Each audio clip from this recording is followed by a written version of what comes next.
All right, guys. Thanks for being here.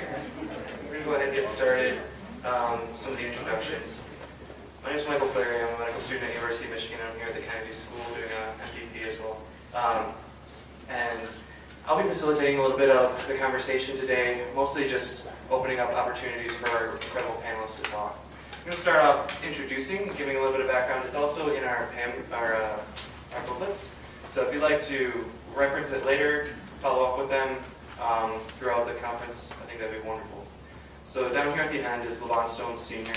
He manages the Ceasefire Illinois Hospital Response Partnerships, where he's risen through this organization, working versus violence interrupter, hospital responder, case manager, and now in his current role, he's responsible for the management of hospital partnerships with Ceasefire in Chicago, and that's including Advocate Christ Memorial Medical Center, Northwestern Memorial Hospital, and the John Stroger Hospital. He's also, as if that's not enough work, he's going to graduate in May of 2013 with a degree in public health and inner city studies with the intention to complete graduate studies as well. So we're very excited to have him here. One of his colleagues, Sheila Reagan, is next to him. She directs the National Health and Hospital Partnerships for Cure Violence. She is managing the hospital and healthcare institutional relationships for Ceasefire, which again is in Chicago, and is on the steering committee for the National Network for Hospital-Based Violence Intervention Programs. She's expanded the Chicago-based program from 1 to 4 trauma centers during her work, and has worked to create protocols, created and facilitated training for the program as well. And hopefully we'll be expounding on a lot more of that work. Next to her is Yusef Shakur, who's one of the most thought-provoking and outspoken community leaders and advocates. He's from Detroit, Michigan.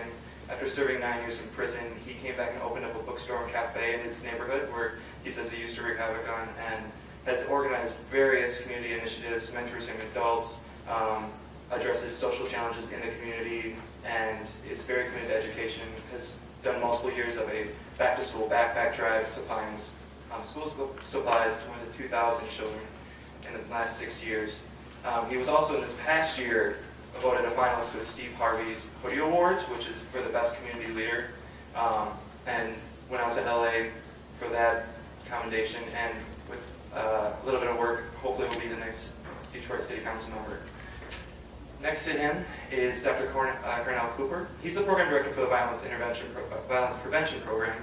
And his team completed the largest concurrent case control study today on intentional victims of violence, which was the first randomized prospective evaluation of hostile-based violence prevention programs, which is what we're going to be talking about, giving him an incredible knowledge set to share with us. He's the Associate Professor of Surgery at University of Maryland School of Medicine.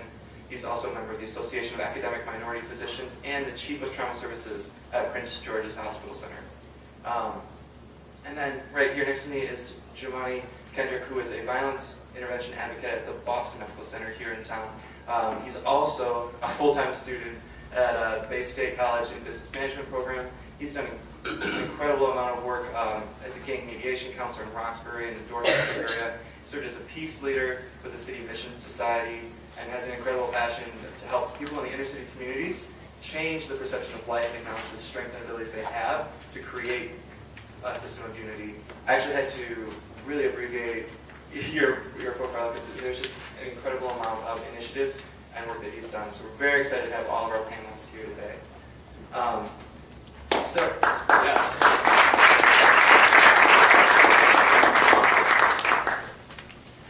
So I was hoping, Dr. Cooper, you could start us off just giving us a little bit of these facts and data in the background of what is violent injury. If you don't mind, I'll stand. Good morning, and thank you for having all of us. I'm going to try to very briefly tell you about the burden of violence. I'm a trauma surgeon. I promise you I won't show you any of my bloody slides, but I held back on that. But this is first look at the slide here. This is a very common slide that's shown to all students, surgeons who are interested in the care of the injured. It's a standard course offered by the video on trauma. And what's important, my red click is still here, but what's important here is that on the number of deaths, it's just time after an injury. And we as trauma surgeons impact these early deaths here. These are the patients who come in who are in car crashes, who have ruptured spleens, livers, etc. And these are the folks whose lives we can generally save. These folks here are the late deaths. Those are the folks who die from sepsis and just multi-system organ failure. That die in the late course, 2 or 3 weeks later. Again, these are the ones in our emergency departments, and we as trauma surgeons, we save most of them. But what's important here is you notice the biggest bar here is this slide, this is over here. And those are the folks who die before they get to us. These are the folks who are only going to be saved by prevention. And that's why, as a policy, prevention is something we emphasize. You can see how much bigger it is. And these are the folks who die with gunshot wounds, head, chest, etc., that we never see. So the majority of folks who come in, we are never going to have an impact on them, therefore emphasizing the importance of prevention. Huge problem for violence. 2,000 deaths per year. Majority of them are suicides, surprisingly. Homicide is the second leading cause of death among 15 to 24-year-olds. Our youth, the second leading cause of death. Meaning the first leading cause of death, car crashes and things of that sort. But if you look at African American males, 58 to 34, it is the leading cause of death in African American males throughout our communities. That was a figure you expect to see someplace in the Middle East now, where wars are going on. But this is a figure for the middle U.S. of A. Age of them, kill the farmers. Guns. Age of all these deaths are guns. 30 to 60% of all of our victims' lives will return to our EDs again with a similar injury. They're not going to come back a second or third time from a car crash or fall. 30 to 60% are going to come back to our EDs, to our trauma centers with another gunshot wound or stabbing. Again, emphasizing the importance of prevention as a policy. And Sheila and I are going to talk a little bit later to you about hospital-based violence. This is one of the policy things that we are pushing through right now. And this is one of the big data points for this. When they return, their chances of dying increases every time. It's not the same. But when so we have an opportunity that first or second time they come to save their lives. Again, the importance of hospital-based violence, because when they come back that second, third time, again, the chances of dying goes up significantly. Good data from multiple studies have shown that. Not only does this burden affect just, of course, those youths and elementary school killed, but it affects neighborhoods as well.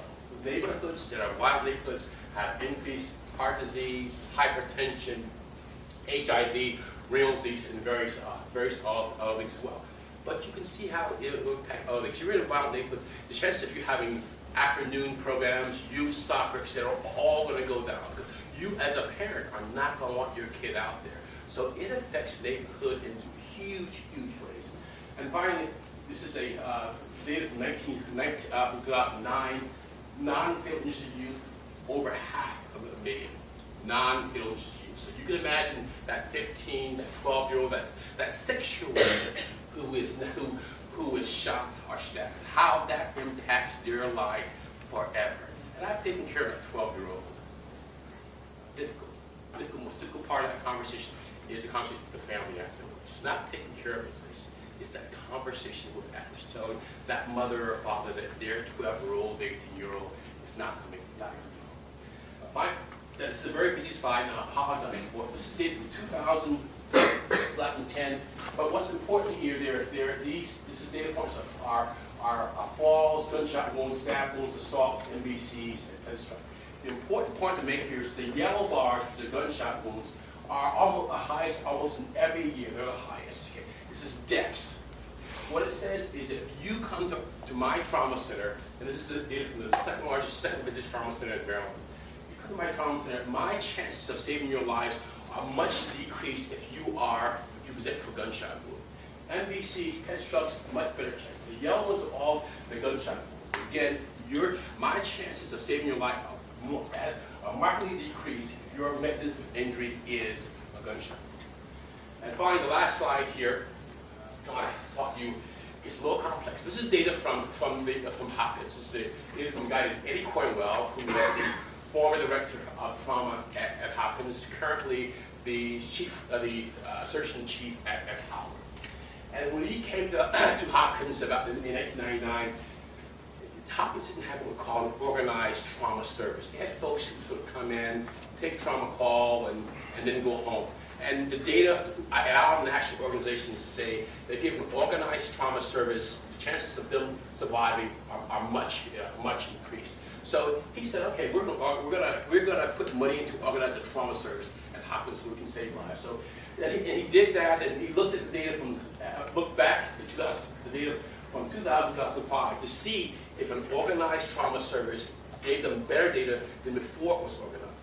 And what he found was that if he looked at falls, looked at car crashes, if he looked at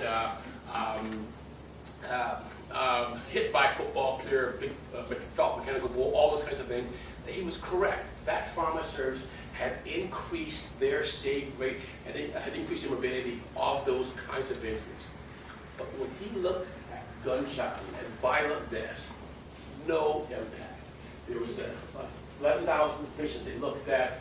Mortality early, again, before he began the program, for violent injuries, 3%. Late, again, at the end of the period, 4.3%. Even a little bit worse perhaps. There were the DOA's non-survivors discharged, again, 1.7 versus 3.6. And most of the mortality for gunshot, for DOA mortality for gunshot wounds to the head, account for 82% of all of deaths. Again, emphasizing that, okay, I got these very well-trained trauma surgeons there now, and they've improved those their injuries, their save rates from, again, car crashes and falls. But violent injuries, zero impact. Zero impact. So we, as good as we are, we're not going to. They said that we're not saving them.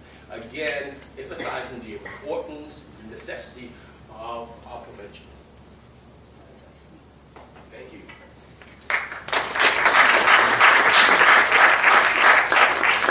So do you mind start us off, and we'll go down the line here a little bit. Those are impressive numbers, but can you give us some context? What does that mean when someone's injured? How does that affect someone's life? How does it affect the community? Well, what I see on a daily basis is, can you guys hear me? All right, so what I see on a daily basis is more of a, I meet them after they're injured, either in the ER or on the inpatient floors, and sometimes, it may be a follow-up where I see them in the community, but it's not initially what I see is, I don't see the injury. I see some of these young men and women that have actually just been kind of neglected and stirred in the wrong direction. And sometimes it's more of even not even being directed, but also they're being in the dark for so long and having to kind of find their way by themselves. So what I'm looking at sometimes in faces is the hopelessness. It's what I'm seeing, the hopelessness. I'm seeing a hurt versus anger.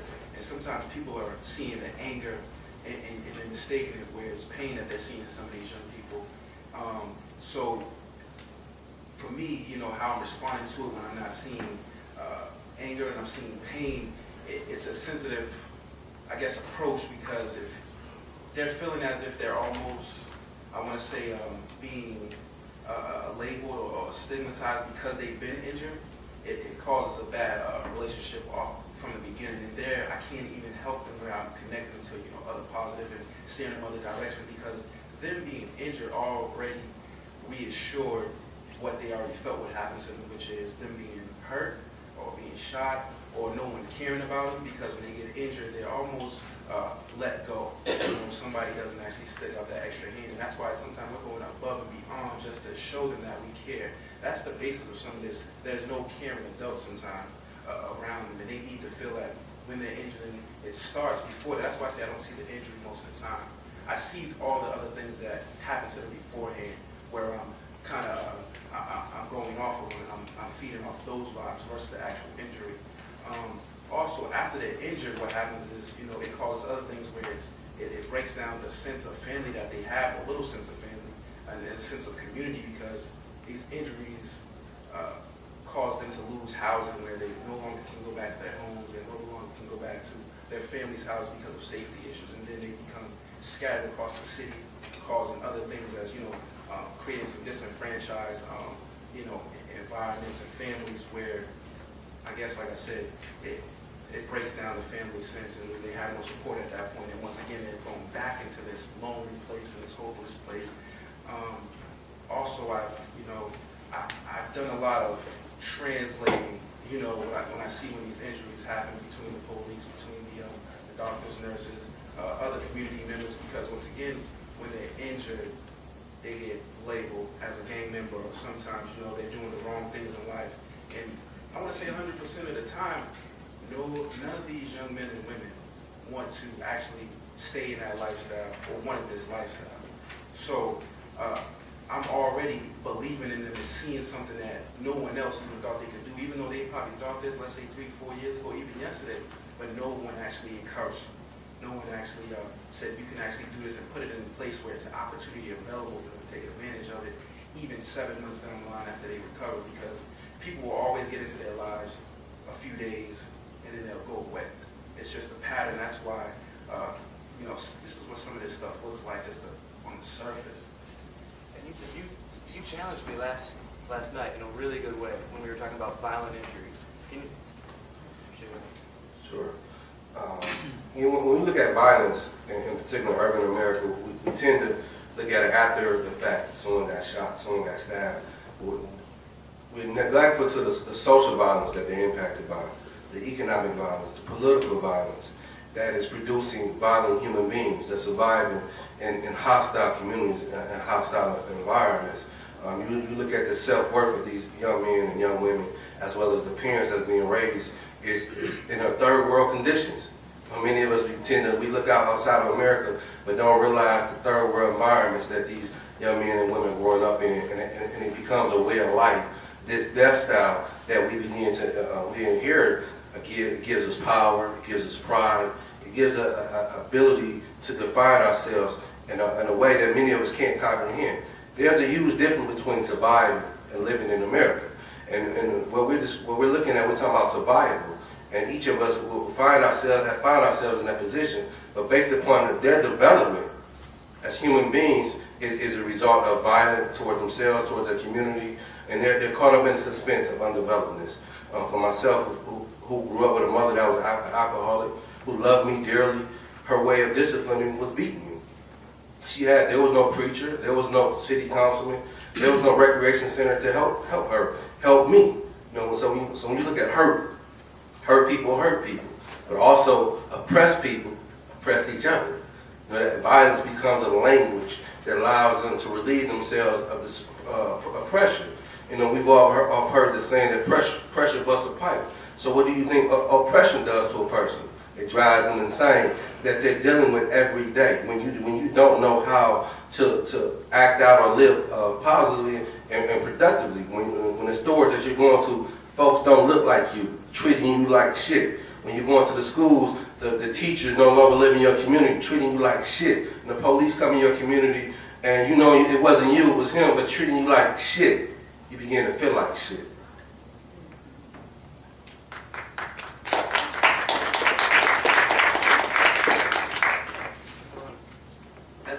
Having experienced an injury, can you add some of your insight?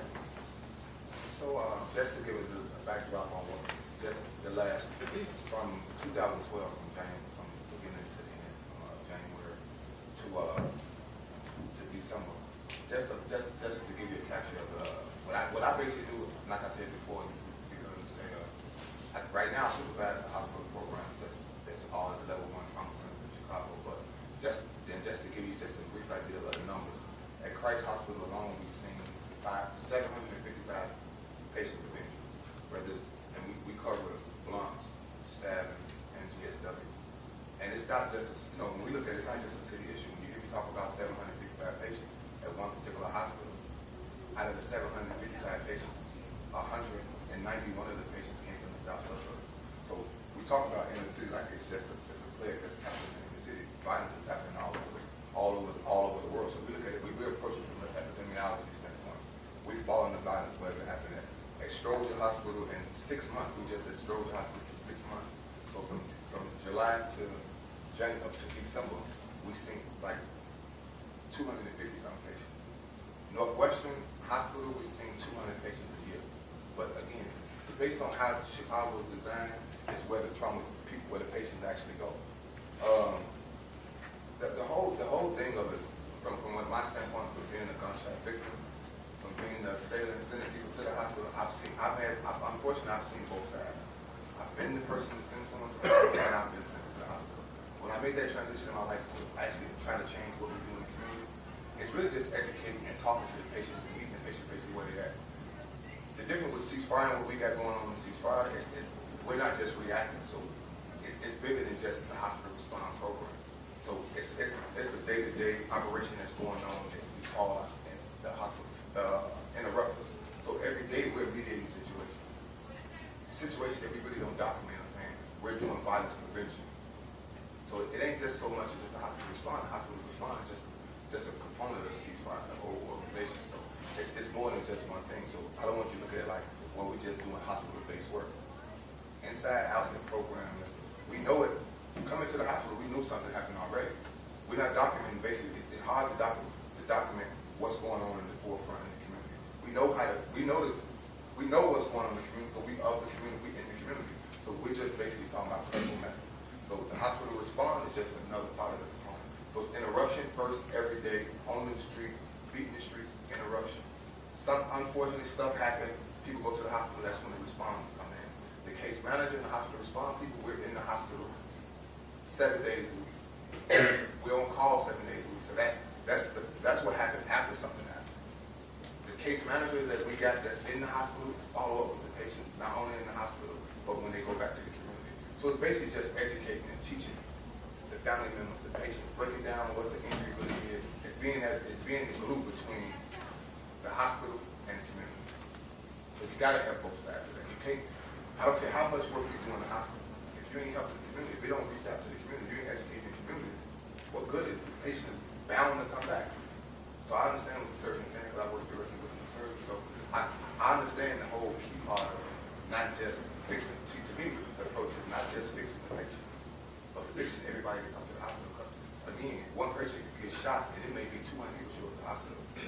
But depending on your relationship at the hospital, is when the hospital embraces who you are, what you do, and what you stand for too. Because it's times that we know security at the hospital, and they have no idea that 200 people are going to come to the hospital for that one individual. So it's educating not just the patient, not just the staff at the hospital, not just security, it's educating the whole hospital here. And we retaliate how many people come per patient. So it's like I said, it's data driven, but the whole idea of it is educating. It's changing that. It's changing the perception of what's really happening. So right now, you look at, for a long time, we have doctors that's taking care of patching patients up, sitting in the back of the community. It's a big thing, and that's just my point. Sheila, I know you've been trying to expand this model. Can you give us a little rundown of the different kinds of examples of how to do this? Sure, absolutely. And I think, Lamont, you sort of started in on that conversation of what a hospital-based intervention really looks like.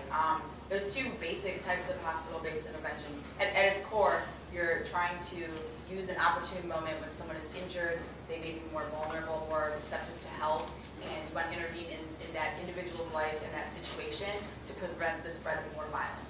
That's sort of the backdrop of a lot of these programs. My own personal experience, I worked at a high-volume level 1 trauma center in Chicago. I was seeing about 500 shooting victims per year. And that's in addition to other blunts and stabs and other types of violent injuries. When I got that job working in the social work department there, it came as a shock to me to learn that there were no services or supports or even a recognition that something traumatic had happened when someone came in shot. This is regardless of the patient's insurance status or anything. It was just not acknowledged. It felt like a car accident or anything else. From my background, that didn't make any sense. Like, you're sending someone out, with serious injuries, serious trauma, and no supportive care. So I went into the community to find out what's going on in the community. There wasn't a well-defined response system there. There wasn't a lot of supports there until I ran into ceasefire. And ceasefire, it was a sort of game changer for me from my position, because my concern is this patient is going home. I want them to have supportive care services. I'm ill-equipped to give that to them. Even to have an initial conversation about it, sometimes I'm not able to do that. So someone else has to fill in what's going on in the community that can support that. So when Ceasefire got involved and that partnership started, it was a total game changer. The patients could often identify a Ceasefire worker by name or the location of an office, and they were often excited and flattered to have a Ceasefire worker come and talk to them in the hospital. And to me, that was immediately recognized as the value of that relationship between this type of organization and the people who are actually being affected by this issue. So the long and short of it is there's some programs that are more hospital-based. They're more internal hospital programs. So you add a number of staff that are meant to address this issue. And then other ones, sort of like the story I just told you, is more you have a community-based organization that is then linked back to a hospital to provide that supportive care and that liaison. I think at this point, a lot of these interventions are coming to a place where they're a little bit of both, where they have some internal support, more professional, licensed, clinical, social workers, things along those lines, and a community base that addresses some of the issues that aren't necessarily clinical per se and require that relationship with the individuals and the community to actually be effective. So that's a little bit of the backdrop of how the program started. And in my experience working in Chicago and working across the country, the stories are very similar to the story that I told and that Cornell might tell, or other physicians, surgeons that know the limitations of their ability to change the situation. They know this is a recurrent injury. They know that the person is at risk. The people in the room with the person are also at risk for more injury that spreads like a disease. And they know that they have limitations on what they're able to do. Like Cornell said and demonstrated very clearly with his data that, the trauma surgeons are working in this one window of time. Who's going to take over afterwards so we don't have those 30 to 60% of people coming back? So in my experience working with the hospitals, like for example Northwestern, they came to us very humbly. They said, hey, we have a patient population. We know we're ill-equipped to deal with their social issues. They leave this hospital. We don't know what happens after they leave. And we want to know and we care about what happens after they leave. We know it's not up to us to say what they need and what they don't need. So they partner with organizations that have those relationships and have that experience to really give the patients what they need. I'd like to change a little bit. Really appreciating everything that's been said so far. Thinking about what models exist and then what could be done. From your experiences, your research, if you were to advocate for some sort of intervention, something to address this, what would be one just the most important component you couldn't leave out if you wanted it to actually be effective, actually be relevant, and do what you want? And Johnny, if you can start out, and I'm going to hand this to you so everyone has a microphone. One thing. So I'm gonna go with definitely. I know that I guess this is the obvious, but I want to say just employment. Honestly, like when I say employment, I want to talk about an employment program that will actually have a component of educating the person around the etiquettes of professionalism and building them up to where it's not a entry-level position that they're going into, but they're seeing this as more of a career and something where it has a component. When I say employment, it's also not just working for somebody, but having a business mind and self-employment and going a different direction. Because sometimes some of the, these Corys are, and that's the criminal record, people with backgrounds, and it stops a lot of people, but that doesn't mean that there's no options of actually creating their own income or actually going and getting employed somewhere where you're able to take care of your family, take care of yourself, where you have to, when you don't get that type of income or something that's in other words, a positive stream of income, you resort to other things where, that's where a lot of these other issues come from. When you get the violence, you get the incarceration, you get the anger that builds, and other things that happen that creates a different face in the community. And without that, honestly, in my opinion, we'll continue to have this because, we're just trying to survive out here sometimes. And that's basically just trying to eat, put a little bit of bread on the table.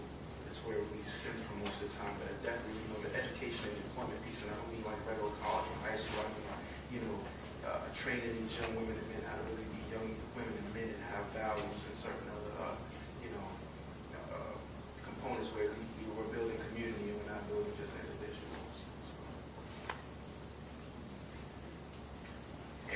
I'm going to tell you about one of the big policy positions that we're trying to do. So as I was going to allude to, hospital-based violence prevention programs see patients where they are, they meet them at the trauma center, and they try to address issues that put them at risk. They try to get them jobs, they try to get them their GED, try to, if they have let's say, outstanding warrants, try to get them next to the justice system so that they can get those taken care of, etc. So whatever the issue is that they have when they visit our hospital, we try to address it before we send them out. So that's sort of the base of the hospital-based violence programs. And I've showed you, Michael was talking about some of the data that we've shown, and there have been multiple studies now showing that hospital-based violence programs are not only affect citizens in the hospital, but they also affect criminal citizens. Clearly, some our patients have a significant criminal record when they present. That's just the reality of who our patients are, and our approach has been shown to reduce that. So one of the things that Sheila and our colleague Thea James is in the audience here as well. She's a part of what we call our national network. Thea, please stand up so we know who you are.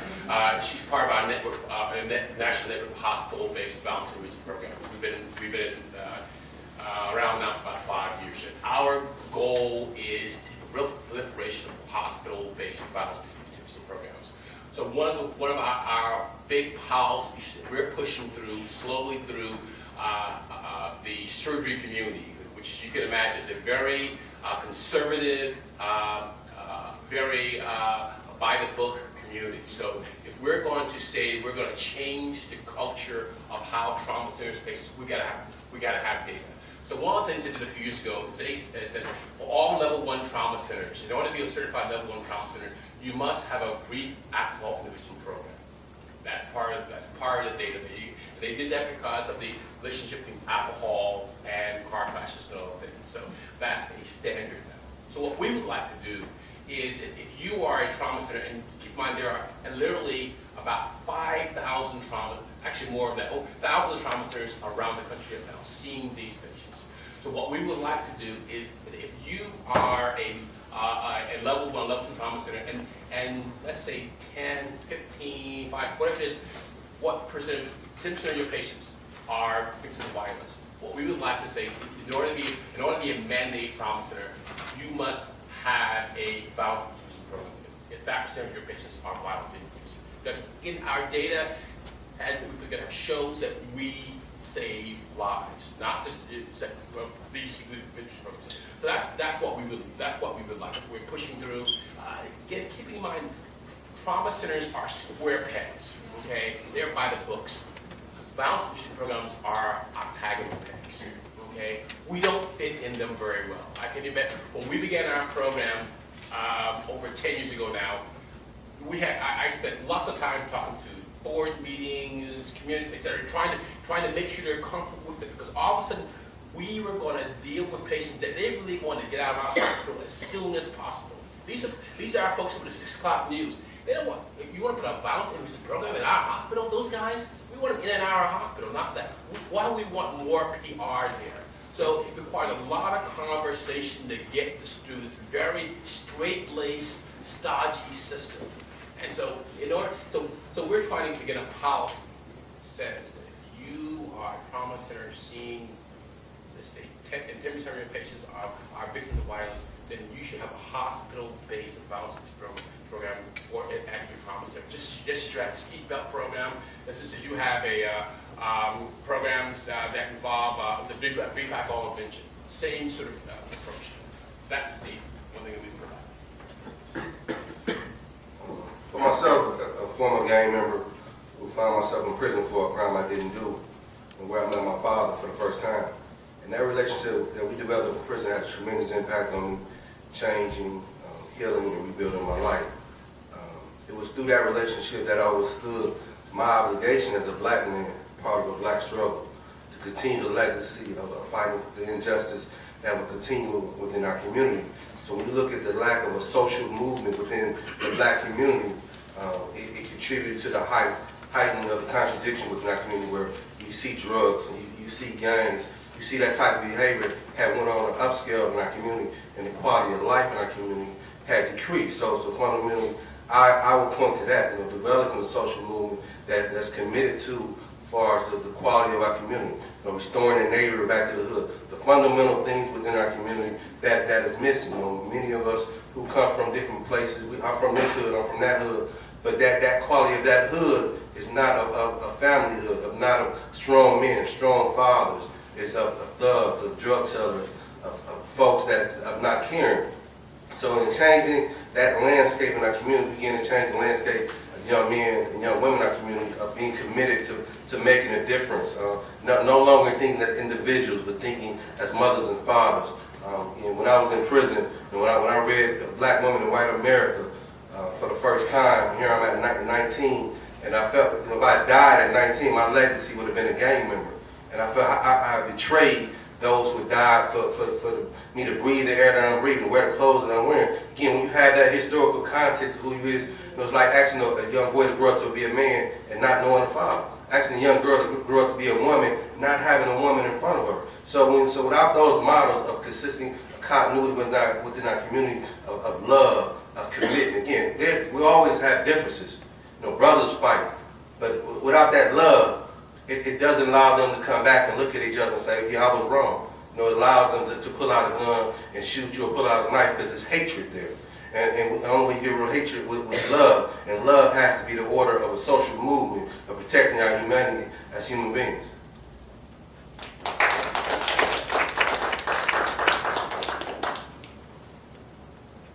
So I think in order to make these types of interventions effective, and I think I hit on this before, and I think you actually are really hitting on this too, is that it has to be community driven and based on the needs and the dynamics of the community. So the people being affected by the issue are the ones driving how you understand the issue and how you frame solutions, and that's going to be the most effective way to get it done. My personal opinion would be, to add to what everybody else is saying too, though, my personal opinion, if there was something that we could possibly change, I think we should look at this from a public health standpoint, judicial standpoint. I think with a lot of these programs, we spend a lot of time trying to police the situation. If you look at it in the inner city, majority of the law enforcement feel like they can lock themselves out of this program. They can lock themselves out of this problem. We just lock them up, lock them up, lock them up. Again, I'm saying this from history, my background speaks for itself. When I did the hospital response for 5 years, just the hospital response part of it. When you look at the lens from what you see on the news, you hear everyone saying this is a gang problem, this is a gang problem. But when you have that relationship with the community, you have a relationship directly in the hospital, you're talking directly to the patient, you're talking directly to the victim. And I'm not saying that it hasn't been this type of problem, but right now, 2013, it's not a gang problem. You talk about so me personally, when I'm talking to the patient, and I know the ins and the outs. I know from the community standpoint, and I know from the hospital standpoint. So two things. One, we must identify credible messages. If it was simple that you could get some librarians or some social workers to resolve this, or the school teachers to resolve this problem in the community, we wouldn't have this problem. And I'm not taking from what their strength are. But you can't resolve this with that same method. Because again, kids recognize BS when they see it, they smell it, they see it from a distance. So you must be transparent and be clear about what needs to be changed. The kids are not scared of being locked up. That's not a fear anymore. Let's be for real, man. These kids not worried about being locked up. That's the least thing on their mind. They live for immediate gratification. They join these street organizations because again, this is a brotherhood that don't have no big eyes under you. Like the church. At the church it would be junior deacon. And sorority would be a junior sorority or fraternity. In the street organization, ain't no big eyes under you. So these guys get the chance of being respected among their peers. So it's easy to gravitate to BS than it is to go to college, go to school. Again, if it was anything if it was one particular thing that I could do to change it, we would look at it from a public health standpoint. It wouldn't be no criminal justice because not to the point where we need the police. I'm not knocking it. But I'm saying we can't approach this as this is an epidemic on either lock them up, lock them up, lock them up. You can't help the patient. You can't help the community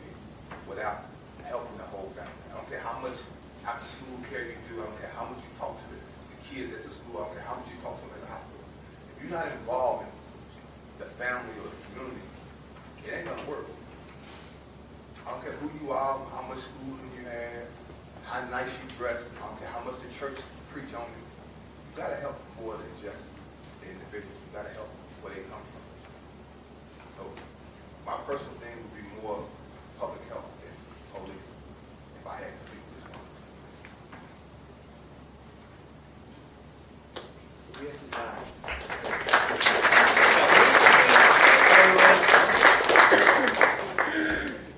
And beyond anything I could have ever hoped, this is incredible.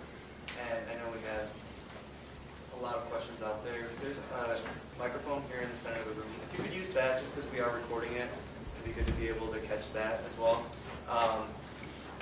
And Is it time to get up? yes, it is. You're gonna have to race him.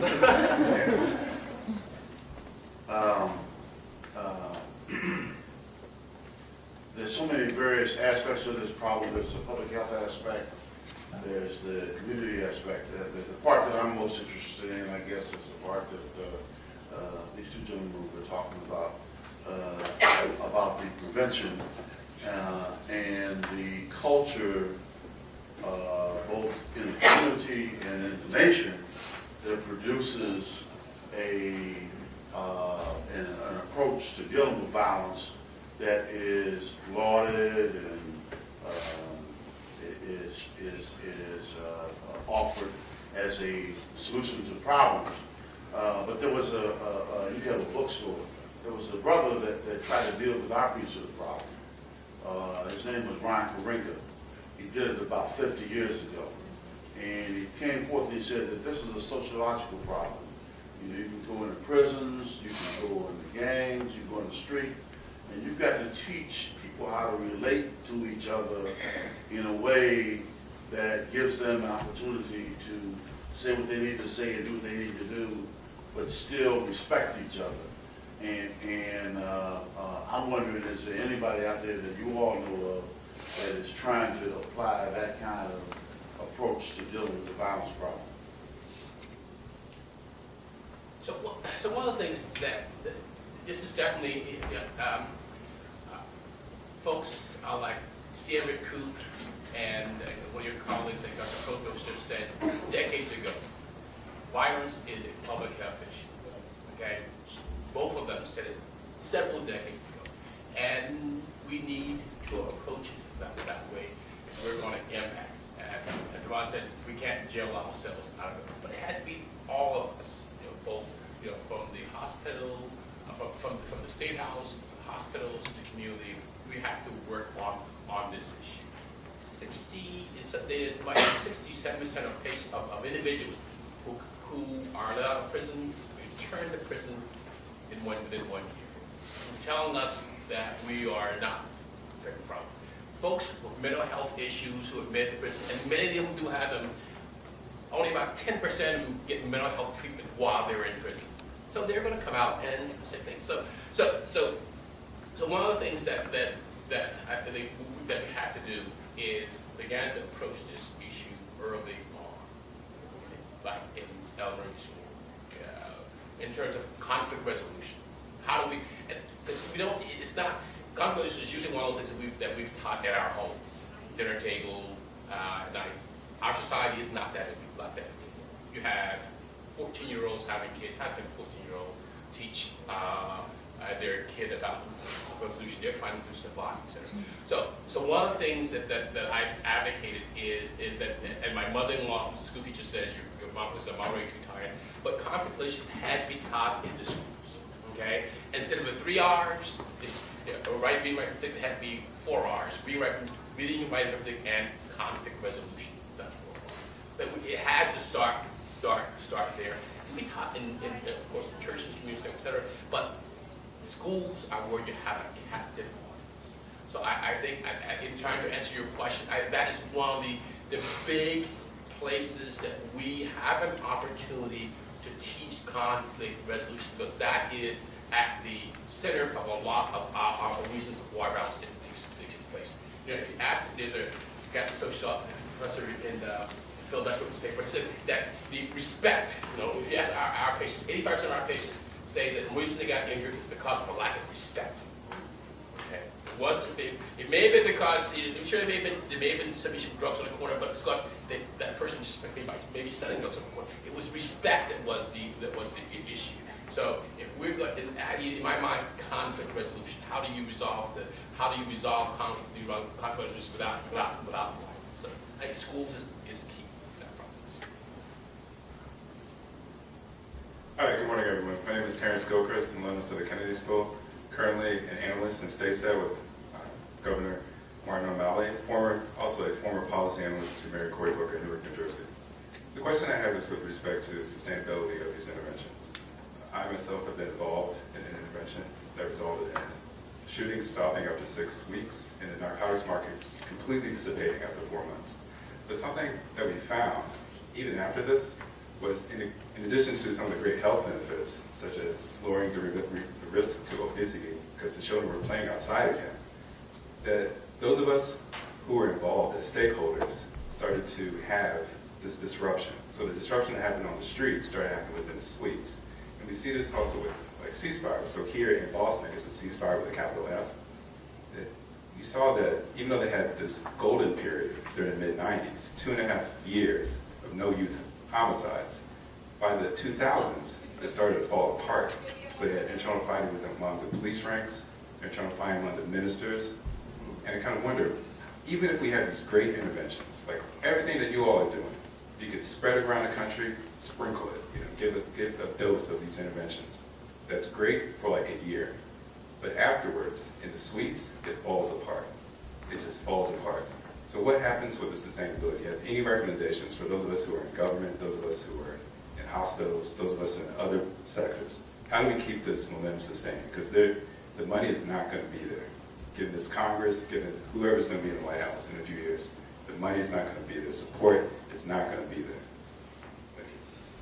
Thank you. So, initially, what I was, and you go back to what we've been saying for a long time. I mean, we say this all the time. It's been around. He said it's been over. They talked about it 50 years ago. I wasn't even born then. So, violence has always been a problem. Basically, the structure of it.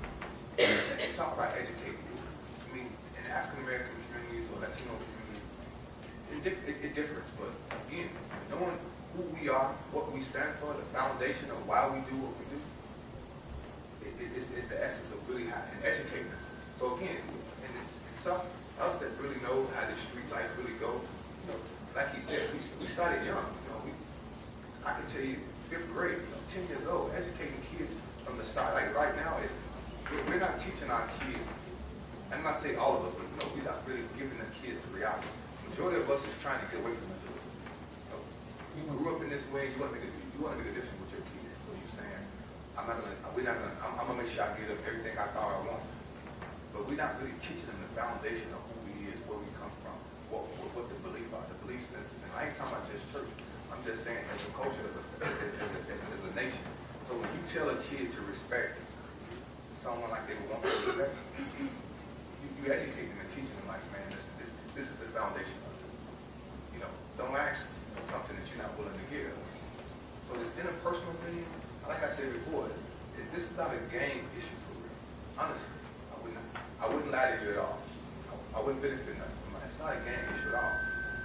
It's an interpersonal issue because when you look at the gang epidemic back in the day when there was some real structure to these gangs, which I'm not saying there's no structure to it. It's just you must distance yourself from it because again, it's a criminal enterprise. Now, they're changing the laws, so the reality if you can stop it, you can stop it.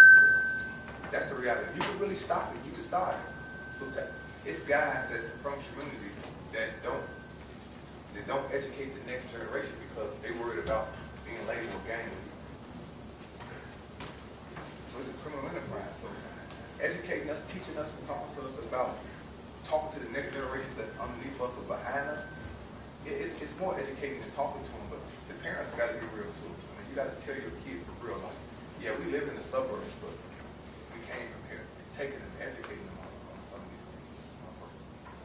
And I want to add to that too. When you talk about the public health approach, it has to be in some ways juxtaposed against the criminal justice approach. And I think you just gave a really great example of what's going to go wrong if you only use the criminal justice approach.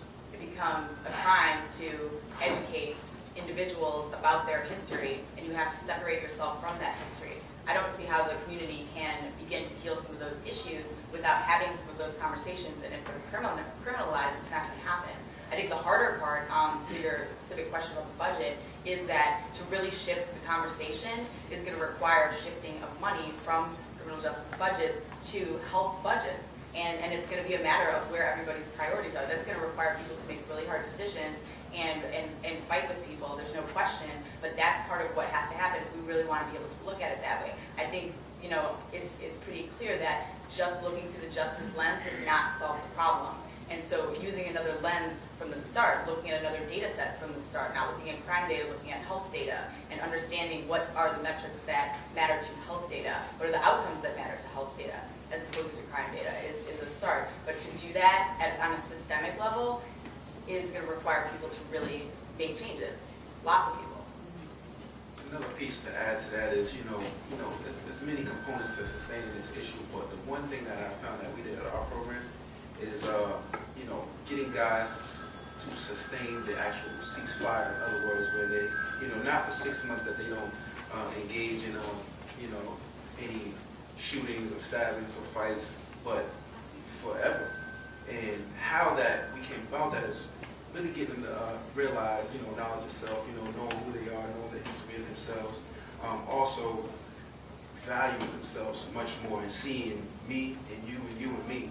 And, when I hurt you, I hurt me, that type of thinking. And we've actually got that accomplished with many guys across the city to where it's no more of it's a 6 months intervention, but they're actually being, like I said, it's forever, because when we got down to the nitty gritty of things and how they see each other and what were some of these things of we being disrespected and why I don't respect you, and putting down that foundation of morals and things like that, we were able to get guys in the same room and actually, once we got them in the room where they don't have any conflict, they've actually been able to talk about these things. They also, they're not just teaching these things to them, but they're also teaching them to other people. They're also teaching them to their friends and their family members, and able to, when they see something in the community where it doesn't have to do necessarily anything with them per se, but they will intervene as young men and young women with a responsibility to themselves and to their community. So when we say about the sustainability part, sometimes it's not financial, in my opinion, because if we can get these guys to just not beef, in other words, we don't need the financial part of it, you know what I mean? And sometimes we don't need to be taken from one another, where some of this stuff happens, is where we're taking from one another, where we're just taking from ourselves, and like I said, seeing each other as one. And we've been able to instill that in some of our guys where they've been passing it along, and it's been creating a great sense of, once again, community. I want to add real quick, it's the elephant in the room that we're not acknowledging. And so when we talk about sustainability, we're talking about racism. We need to acknowledge that. Because when you look at violence in black communities and Latino communities that's been going on for 50, 60 years, that has been an epidemic. And you look at what just transpired last year in Connecticut, the world went in an uproar. I mean, we know that every day in the black community, no one says anything. Exactly. You sweep it up under the rug. So again, you have to acknowledge white supremacy. You have to acknowledge racism. And we have to stop treating black life, brown life as a hustle. That the sustainability is that's my child, that's my mother, that's my son, and begin to change those dynamics. And when we talk about policies of individuals who constantly come to our community every year, tough on crime is not solving anything. When you look at the prison budget, and when you talk about 2.5 million people are incarcerated, we're talking about a whole new social class of human beings, and not long, or also looking at their children who are growing up without mothers and fathers who are incarcerated, who often want to fill their space in those same prisons. So you have to look at oppression in the black lives and brown lives in the community, and we have to begin to continue to be freedom fighters in this community. And the price of that is our commitment, our sacrifice of making a difference.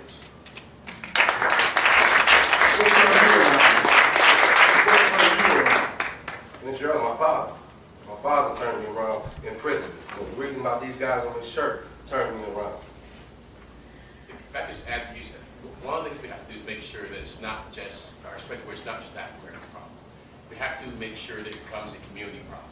So one of the things that we are trying to do is talk to places like the Baltimore Commerce, because if there's crime and it drives down the price of property, it drives down their business, etc.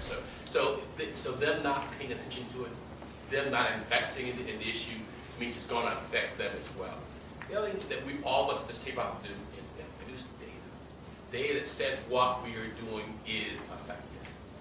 That's when you bring data to even the most ardent doubter, it sort of slaps them in the face and says, these things are effective, we should be doing something about it. And quite frankly, a lot of us, a lot of society want to make this problem not be a problem, make it go away. We bring data set, it is a problem for you, not only for us and African Americans, but for the community as a whole. Then that slaps in the face. And if we say our programs packed it, then again, that says to them they can't ignore us. Hi, my name is Alicia Moultrie. I'm a community organizer at the Delegation Neighborhood Initiative here in Boston. So I have two questions, one really logistical because I'm an organizer. People from Chicago were talking about the relationship between what happens in the hospital and then how it gets continued in the community, and I think Giovanni would talk about that as well. How do you deal with the confidentiality issues that come with that? Because that's something that we struggle with just with the education system here, like sharing the students' information with the community organization. And the other question is, how do you take care of yourselves? This work is hecka hard. I've had some experience with gang work, and it's really hard to keep people in it, to keep people going, to keep people empowered. So how do you all take care of yourselves to continue doing this work every day? So, I guess, so, to be truthful, we're not sharing the name. Period. With HIPAA, we're not sharing we're not sharing names, addresses, or none of that. So the component of it is the real dynamic. That's what I'm saying. The whole dynamic is this. For one, is from the community first. You got to have the community part of it. And fortunately, we have both components. We have interrupters that's in the community every day. I don't got to tell you, if you're really doing your job, no different if the police. If you're really doing your job, I don't got to tell you what went on in your neighborhood if this your neighborhood. So when the hospital calls, we go to the hospital. I'm not saying, hey, John got shot right there on 75th Street. That's not the case at all. Period. We're not even talking about, in Chicago, we give respect to even to the street organization. We're not even talking about the street organization. We're not saying what the GDs got into with the BDs or the Blackstones got into with the Bystores. We're saying group A, group B, de-identified. We're not singling out an organization. So we're not sharing information. So we're not saying, I'm not giving no particulars. All I'm saying is I'm privileged to work at the hospital under HIPAA. We all could share information because we all are under HIPAA. We mandate reporters.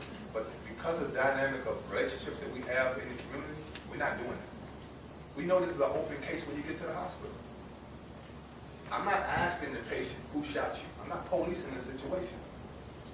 I'm trying to help the patient where he at. And I'm saying this every conversation. I'm not asking for the details of who did it. I'm basically concerned about how did it lead up to this. Is your mom going to be in trouble? Can your kids leave? Can you go back to that community? Do you need to be relocated? So I'm not policing it like, man, who shot you? In this case, and I'm being honest with you because I'm from the community. Not only do I know the patient, I know the assailant. So when I get there, it ain't like I don't know why you shot. It ain't like I don't know who shot you. I know that. Because again, when you deeply rooted in these communities, whether you want to believe it or not, when you in these communities for real, all over the world, it's small. It gets smaller and smaller. The circle's small. Before they used to say 6 degrees, 6 people. Now it's 2, maybe 3. I mean, I'm for real. So depending on how high you got in these street organizations or how much money you did, so the difference is we all know each other. We all touching each other. Believe me, we all touching each other. So I'm not sharing out one time I'm saying to you, man, even if I had a sidebar with you and I know I've been personally in a situation where I had to tell the patient the truth. I'm not even sharing, I'm telling you how we protect it. I'm not sharing with the patient's mama the nature of her son being shot or her daughter being shot. My job is to convince the patient to tell his mom himself, man, I'm telling you, I'm selling that. You gotta tell your mom. gotta tell somebody. You don't tell your mama.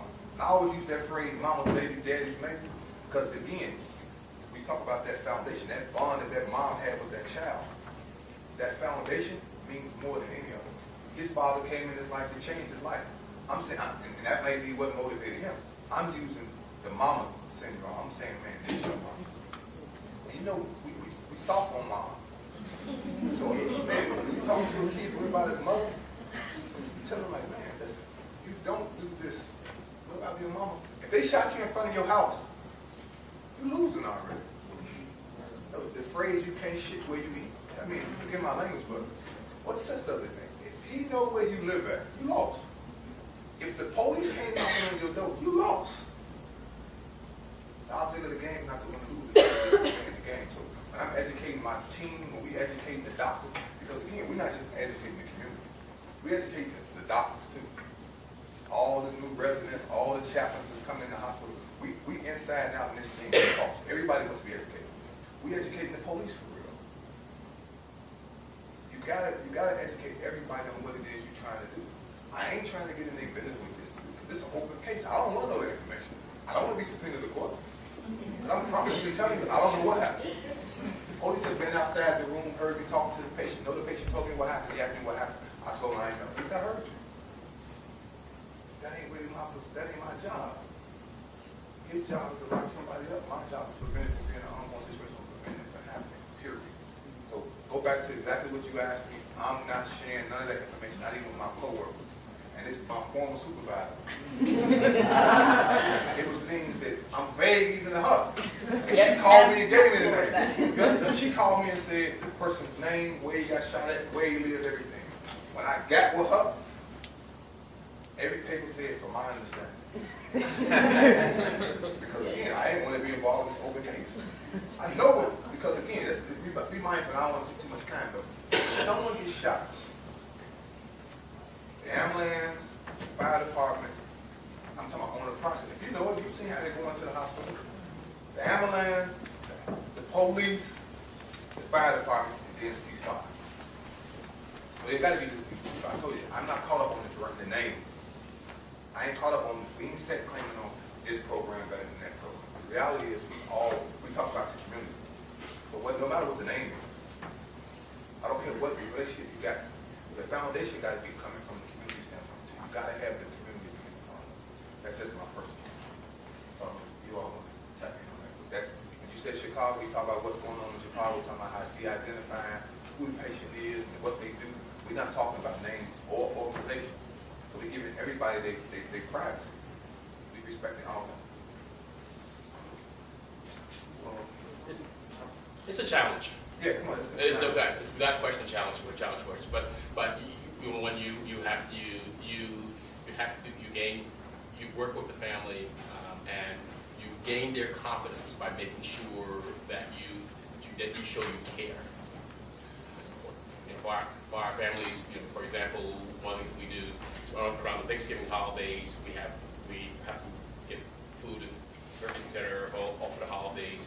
Christmas holidays for our families, we assign families to certain hospitals and we provide gifts. So we gain their confidence by showing that we care. But we sign confidentiality statements, and we stay within those bounds. But if you don't think about it, then you're going to cross that barrier and make mistakes. So we constantly talk about it among ourselves and make sure that it's an intent of our government. It does not mean that you can't work with police and various other folks still. Yeah, because you make sure those barriers are made clear to them up front. And so we have, as part of our program, for example, there is a probation worker as part of our team who works with us, comes to our meetings, and we have it on a weekly basis. And it helps us when, for example, we're trying to get one of our patients through the justice system, we're trying to find information. She's a part of our team. We know our barriers, and we're able to work together because our relationship with the police department, with probation work, help us move our client through, helps us get our families through the system as well. So we aren't letting those kinds of fears impact our ability to move our clients forward. Yes, the second part of the question. For me, this has been these last 12 years of being out of prison and doing this type of work has been the hardest of my life. There's many days when I'm by myself, I cry. I feel like giving up because it's the bureaucracy that you deal with and just want to make a difference is a motherfucker. I can't think of no other word. And it beats you up every day. It eats at your heart, it eats at your soul. But you got to be committed to your beliefs. You got to be committed to your principles. My father, I remember one time he called me, and I just cried. And like, man, I'm ready to quit. And he's like, man, that's not an option. And so, surrounding yourself with people who really believe in and reinforcing that, and reinforcing what your beliefs is. For me, I'm a revolutionary. I believe in total and complete change. This is why I do what I do. And most folks not going to get there, but you have to get it, and you have to be committed to that.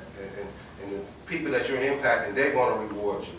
And they're going to reward you because they believe in what you're doing. You're impacting them. I want to harp on that a little bit because here in Boston, we had to kind of learn that self-care piece the hard way, unfortunately. And we had to have tough conversations, as a group and as a family, here at Buyout. We had to definitely, like I said, family, because we're having tough conversations in small huddles, 5 of us. And that self-care piece really, took a toll on a few of us. And, we had some good support, Thea James and my other managers, Elizabeth Dugan, and bringing people in to kind of, starting, some retreats in a way, and, going on horse rides on cold days and, bowling and, and creating something also called a self-care plan. I mean, it sounds cheesy at first when we started to do it. It was like a self-care plan. Who wants to do that? But it's like the things you really wrote down really had to connect with you and had to do something with you and enjoying and breaking away from that. Because we're almost all on a 24-hour call. And that cycle every day will tear you apart. You know what I mean? And I don't care if you just go home and turn off your phone. That's important because you get out of that cycle and that secondary trauma that's also happening at the same time. And we're dealing with an average of 400 here. When you guys are doing 7 and 6 and 8 just at one hospital, man, I couldn't imagine that. And but like I said, getting back to that self-care plan and putting down some real concrete things that will help you just take a breath of fresh air. I mean, we used to do this crazy thing where we just blow in flowers, imaginary flowers, man, because it was just that breathing technique that we just had to do. Or there was something else that I really took away from where it's about, how we talk about talking is really good for healing and talking to other people, but it was phrased in a way of, when you tell somebody about your burden, at that same time, it's half the burden when it's on, and it's a shared burden at that same time. It takes the weight off you when you pass it to one of your friends or a person that is a support of you. Now it's half the burden, and I can actually share and carry some of that weight for you, and you don't have to carry it by yourself because we're not also taught to talk to one another and share those vulnerable, sensitive things. And, we were put in a place and we were taught it where it definitely made a big difference. The environment that we're in at our own offices or outside of that is another self-care piece, which we have to change the face of our office because it was definitely one of those. It was considered sometimes looking almost like the inside of the prisons because, these are old buildings in Boston. So, but, we changed the face of that, which definitely the makeup, our clients come. There's this thing that happens there where they can feel, where they just let everything out right there, and that, like I said, man, that's the self-care piece it's the biggest piece. And we need to have people around you that can actually identify some of those cues where it's like, okay, you need a break. Or okay, I see that you actually did that because they can tell if you're up and down, but you need that around you. You don't have that around you, you can be, hurting yourself, which in return hurts the people you work with.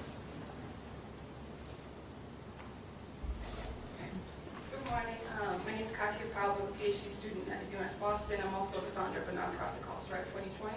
Like so much of what all of you have said resonates with my soul in the community. It's one of the reasons why I'm going to go get my PhD so that I can actually implement change at all different kinds of levels. But two-part question. So, data.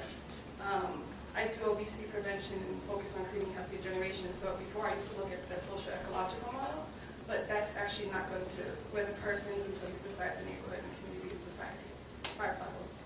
But now it's a systems approach because you have all these different, you have the schools, you have the hospitals, you have the neighborhoods. So one is, how is this, if Dr. Cooper, if you're going to do this research, what kind of model are you going to use? And then two, I would actually challenge the word community. I work for the Urban League, and not a lot of people know, like, yes, you say that you are part of the community, but people live in these geographical areas called neighborhoods, right? But if I was to, I think I was riding the bus the other day, and one person was like being really rude to the MBTA driver. It was a young person. Everybody looked in the back of the bus like they were scared. I actually addressed the young person after. They're like, "Thank you so much, but your safety." I was like, "Well, if I'm that agent of change, I can't be scared because it's my duty to make sure that other generations are taken care of." So, there's a lot. What is a couple things, our plan of action? So after this panel is done, after we leave this room, what can we implement in our daily lives? So first part is the data, second part is action.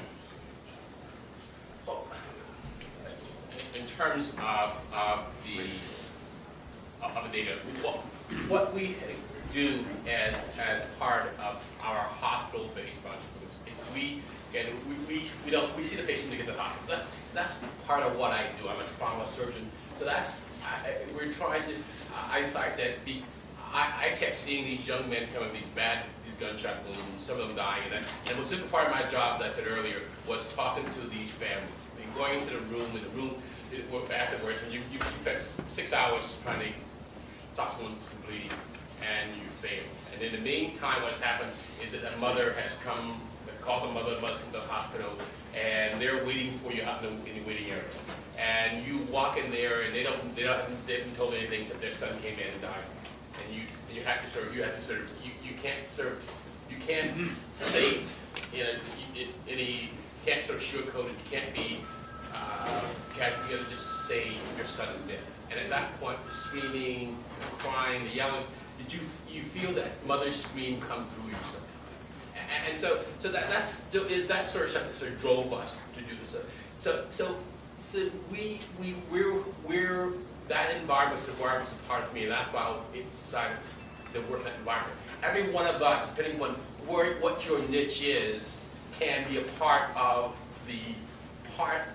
what we do to affect this problem. So if you're involved in schools, for example, getting a conflict resolution program at your school is huge. There are many miles across the country, but wow, that will be huge. And if you're part of the community, for example, having a mentoring program at your church, your community, your neighborhood will be huge. So those are, I think, the different parts. So what we start at the hospital because that's where I work. But then we involve not only the patient, but the patient's family as well. We start this program and we discharge our patients to a home. We saw them at hospital bed, told them about our program, and said, come back and visit us. We saw them back and follow up or in office and follow. We were surprised because they bring their mom, their dad, the baby's mama. We're like, God, we have the service to do this, but we said those are support services for our patients, so we got to be able to do that. So in terms of data, whatever part of the community you are, whether you were in the schools or whether you're church, or etc., there is a role for you. And what's important, however, like you said, is that whatever that role is, try to find some way of measuring it. One of the things we do at our hospital, which you do here as part of your law school, is that we develop a program, I'm trying to be very brief, we call My Future, My Careers. In Baltimore, 50% of all kids in Baltimore, they drop out of school at age 16. Because the law says you got to go to school at age 16, and that's you don't have to. So it's 50% dropout. If you're an African-American male, 70% of African-American males drop out at age 16 in Baltimore City. So huge. So one of the things we did, we said maybe we should your program involves trying to give kids an idea of what is at the end of the tunnel, light at the end of the tunnel. How they're sitting in school, how do they know what's there for them, especially kids in Baltimore City, who there's the physician, there's the social worker, there's just, folks they aren't models. So we like a program where we partnered with one engine school systems, and we brought kids from one of the core schools up to the campus one day a week for 8 weeks, and it involved having someone in the law school talk, well, someone in the social work school talking about being a social worker, someone in dental school talking about being dental school, giving them an idea of what the opportunities are, and how you get grants, how you get to being from your neighborhood to being a dentist or a physical therapist, etc. And we did that for five years, and one of the things that their favorite program to go to was the law school, because they did a moot court, and they loved being part of the moot court. And so it allowed them to see what it's like to be a lawyer, what parts of it are. So again, that's another example of where you are, what you are, you can impact this problem. I think the second part of your question, I'm sorry. Daily plan of action for each of them to go out to impact this larger problem. And so it is. Just sort of finding your niche and being able to impact it on all those different levels. All of you can find a way, whether it's at your church, at your community center, at your school, to do it. I'm going to add real quick. Sometimes we get caught up on data, and I know it works on some levels, but there's one form of data that can't be measured, which is love, which is care, which is just doing. And we're being inconsistent in that type of data. And that type of data is necessary in making a change in regard to the neighborhoods. So when you look at the work that needs to be done, the daily action, is getting involved. And we have to take a holistic approach. Some of us, we're talking about children. You can't talk about children without talking about the parents. You can't talk about the parents without talking about the children. We have to look at it from that whole spectrum if we really want to make a difference. We can't just talk about the elders in our community. We have to improve every aspect of that quality in that community if we want to have a community. We have to stabilize that community, stabilize those folks in there, and bring real resources. We have to start treating this problem as a hustle. We have to start treating this problem as something that we care about and something that we're willing to die for. I want to make two quick comments about data, just really quickly. One thing is, and I mentioned this before, but I'll reiterate it. I think there's a reason. I think it's telling that when I go to health department websites and you look at counts of different types of health conditions, and you go to the violence section, it's the only section where the source is the FBI or the local police department. Every other source is the CDC or some other health-oriented institution. So I really do challenge anyone who has access to health data to be looking at health data for information about what's going on. If the health data doesn't exist or it's not in a condition to actually use it, ask whoever's collecting it why. That would be my personal call to everybody in whatever community.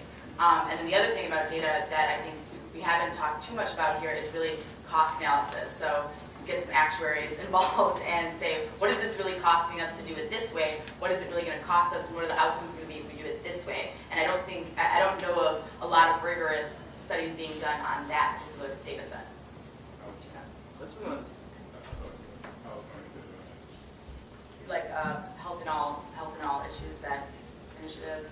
We can follow up on this after. Yeah. And we can move on to the next one. Cool. Hi, I'm Brittany. I'm a PhD student at NYU. I'm a historian trying to think more about policy. And so I want to stay along the lines of talking about action, but in more of a structural way, because I think Yusef made me think about it earlier when he said that hurt people and oppressed people oppress each other. And no one has really pushed back against the implicit claim there, right, that what's really at the root cause of the epidemic of violence is oppression, right? And so I think that we can all sort of agree that there are material circumstances that affect people's lives, whether it be poverty, whether it be sort of capitalist exploitation, whether it be the issue of white supremacy, right? And so I sort of fear in talking so much about public health, not that we don't need to, we certainly need to, and the work that hospitals are doing and the violence intervention programs are important, but I think that in terms of, at the end of the day, after a violence intervention program, these people are still going to go back to like impoverished neighborhoods that create the very conditions for the violence that we're seeing. That's an epidemic. And I think that the idea of pandering to white supremacy a little bit by saying that there are economic interests instead of saying that black life is valuable and that black death is important because it's human life and human death. So I do want to talk a little, and I know people don't like to talk a lot about these sorts of structures and about things like, well, what are we going to do about systems like systematic inequality and poverty and the lack of employment, which is what you were talking about, which obviously is totally connected here because it has to do with that hopelessness. right? My brother was also incarcerated, and he just got out of his second stint because when he first got out, he just couldn't get a job. And I'm from Texas, so it's like a wrap. So, but yeah, so I want to think more about that. And obviously the other piece is the community piece, the love piece. Like you need that on an interpersonal level because kids who are in school, right, don't know necessarily about these histories or still have yet to learn about them. Like, because the poverty that we're talking about is historical, it's cyclical, they're caught up in generations of this. So I do want to hear you guys talk a little bit more about systematic things, about poverty, about what you all are thinking about the sort of root causes of violence instead of the symptoms of violence. If that makes sense. Can I just push back on you a little bit? Sure. In the interest of time, since we only have a few minutes, is that something? I mean, I think it's a policy question. Okay, yeah. No. You can answer it however. You don't. I'm not asking for like a thesis.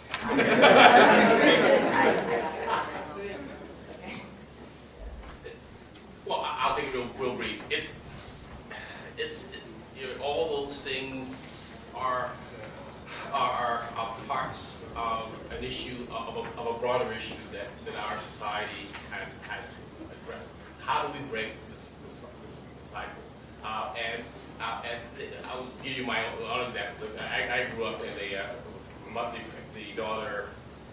the son of a 15-year-old mother, and who's unmarried, who I do like a lot because I grew up with great grandparents and grandma, and I unfortunately got involved in a program that Chance Davis, which all of a sudden said that I could do more than hang out in my neighborhood. My neighborhood was gunshot wounds, violence, alcoholism, all those things are part of the same as the neighborhood.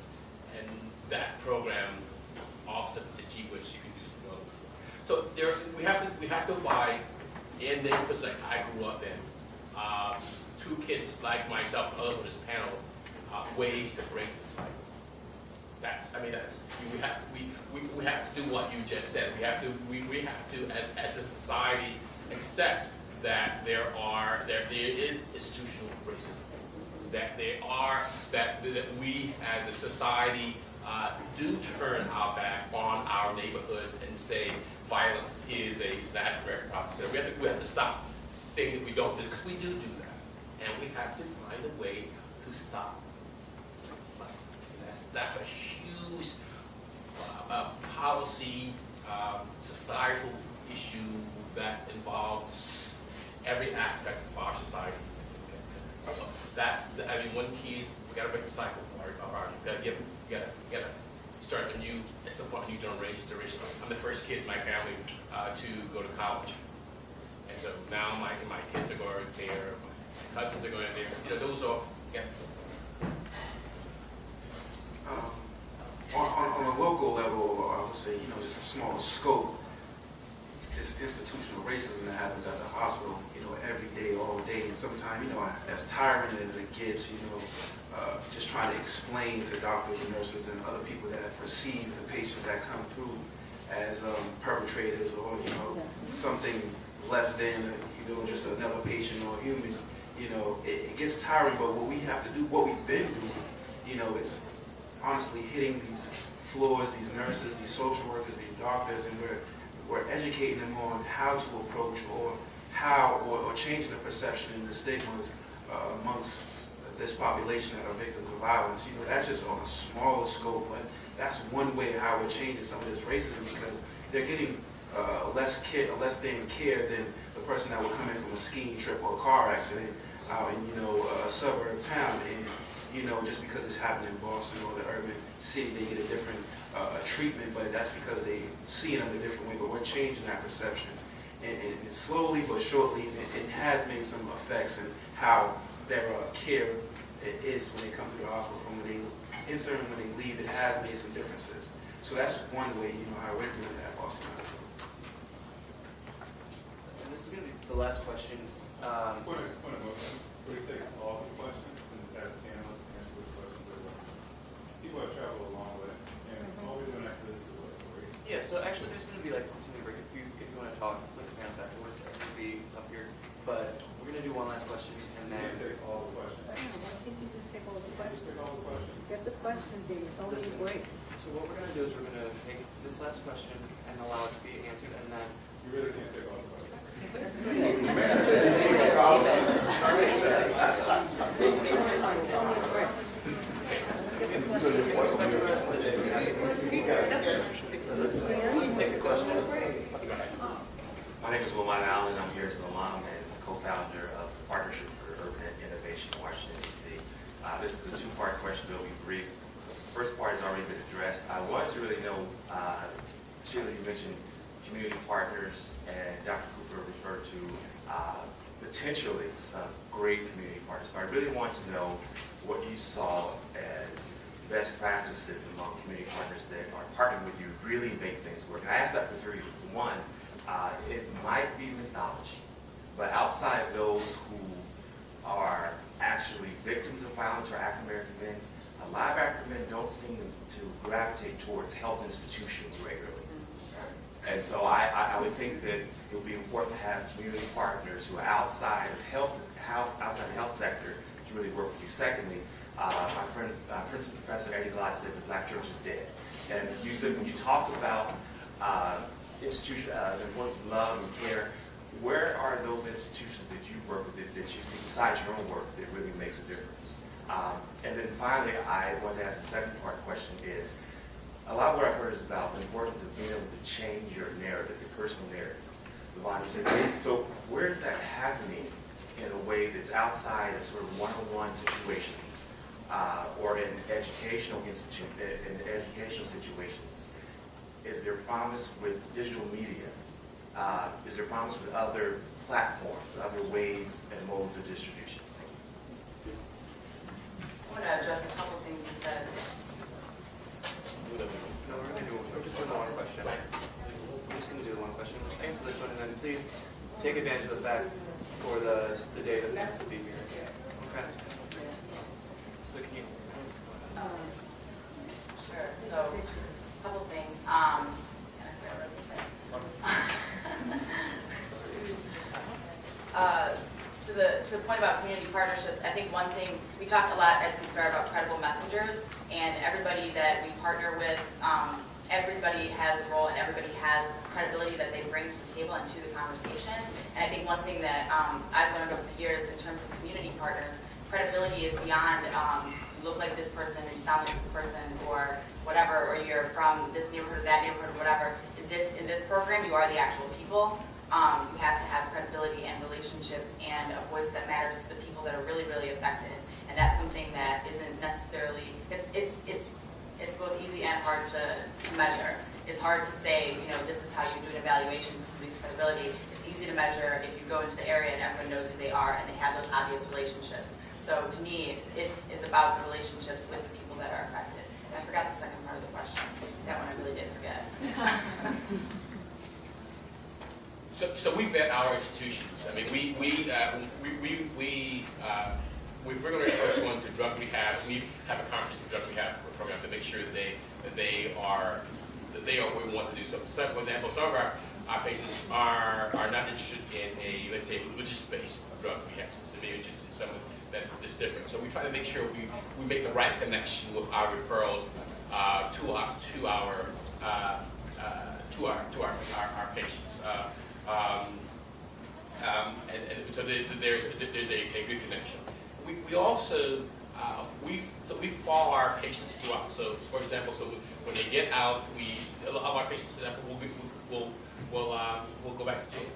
So I wind up with my colleagues following our patients to jail and seeing them in prison and talking to them and then they get out. You see them again. There's one of our clients who's been in jail now for seven years. And every Thanksgiving, my team and I take a trip down about 3 miles to the prison he's in. So we try to we have relations even with the institutions like jails. So I think but in terms of how into the care of our patients, we try to vet and make sure if we're going to further a job rehab program, that job rehab program is doing what they say they're going to do. It's important that you vet. I want to ask something real fast before we move on. The poverty, saying that, we're less fortunate and all that. My whole take on it was no different than my rehabilitation shot.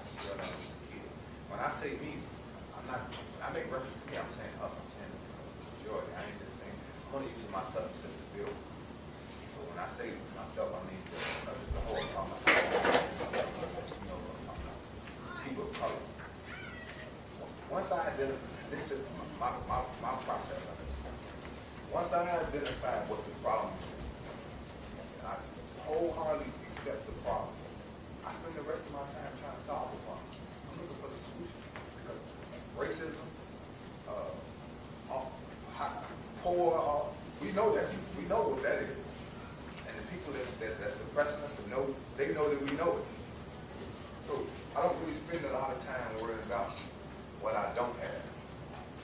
You heard me say it's easy to gravitate to the streets. We're looking for immediate gratification. Telling the kid, man, go to school. Keep going to school. Keep going to school. Keep going to school. It's fun. We know people that have got education that's sitting at home on couches.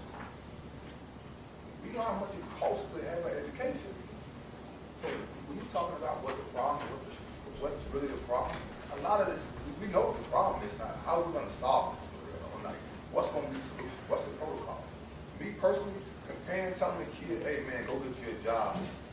Telling the kid in my hospital, man, the patient's basically saying, I want a job. Hold on, you ain't got a GED. You ain't even graduate. So the reality of it is, once we identify the problem, telling you, I'm saying, whether it's from a community standpoint, from a street organization standpoint, from a hustling standpoint, I've had this walk of life. So once you identify the problem, to me, you got to spend the rest of our time looking for the solution. And I ain't talking about right now to fix it. This ain't no wonder pill to say, well, you take this dose of medicine, it's going to be gone. Oh, come on.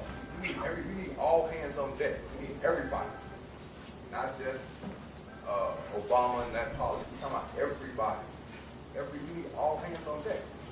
This ain't no wonder drug. We can't say, well, these next 4 years, we're going to make these next 4 years the best years. Oh, we got to educate them from the schoolhouse, in the community, even when it comes to these street organizations. Don't think these street organizations ain't sophisticated. Don't be fooled by that. We ain't got this fine life just overnight. Whether it's a one household parent, two household parent, the grandparents raising you, the foundation of what you believe is what you get out of it in the long run. That's just my personal. And I say my personal thing because I don't want anybody to say, well, he's speaking for a ceasefire. I'm speaking from a bond first. Period. Ceasefire is just my job. That's just the bill. That don't make who I am. You know what I'm saying? I see people on a day-to-day basis. I hear all that. I hear the backbiting talking about between the doctors, the nurses, talking about the patient and all. I remind them, I've been a patient a long time. You know, I've been this patient a long, I've been this person a long time. The people we talking about look like me. Let's not get that twisted. I don't care how nice I dress, I'm them. That's who I am. That's not. And if we ever had to separate the difference, you're gonna make a difference too. So when I say my people, I'm talking about my people, everybody was wrong, right? You know I always say my people. People look like me. We certain people look like me. That's when I didn't know at first. It was me against her for real. She was talking about her. But once I got a chance to really know her, she might be all right. Let's be clear. I mean, believe me, we already know there's some people out here that's their whole focus is trickery. To have us chasing our tails. We spend a lot of time talking about what we don't get. Can't tell a kid to focus on school when his stomach growls. You know what I mean? You can't tell me, man, listen, it's going to be all right. I'm lying. I'm starving now. So I'm looking for it. And I'm saying, I say this to the doctor, I say this to the nurse. You know, almost, it's like being a police or being a judge. I mean, when you're in like with a mother telling her son or a daughter, parent saying it's going to be all right. You know, we basically stretching the truth. You don't want to say you're lying, but you're lying. And these kids know when you're lying. When you get a certain age, you know when they BS.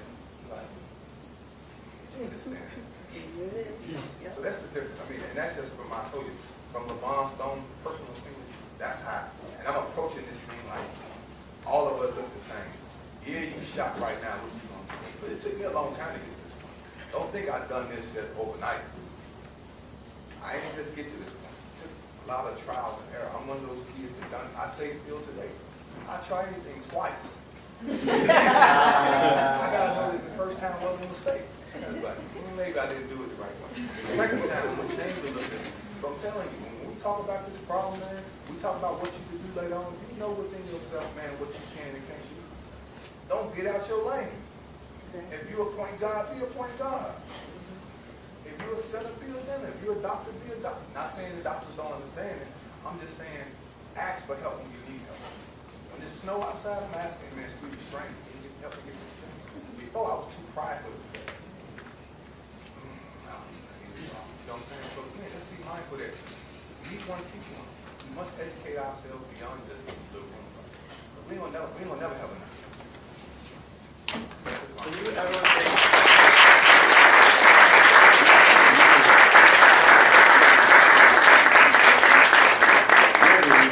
Take advantage of this time. There's a few minutes before the next panel session. Introduce yourselves, ask questions if you can get a chance to. Thank you.